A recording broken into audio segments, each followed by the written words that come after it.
Сахасерин раритеті проект чарчетінен бүгін республикатағы национальный музейға ұсыран нәхилестібеті ден аттақ сұндар ұлуғын бұстапқата үрілі ағалыды болды.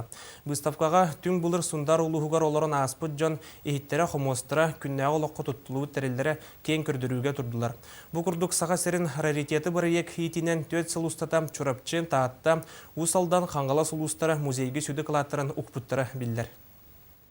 Выставканы хомерга элбагуля барда, ол курдуготон бұл ренбиге хунтарылығығар бағайы хас хылғалыныта тоқ бар нәхілектері керие хәджаммыт.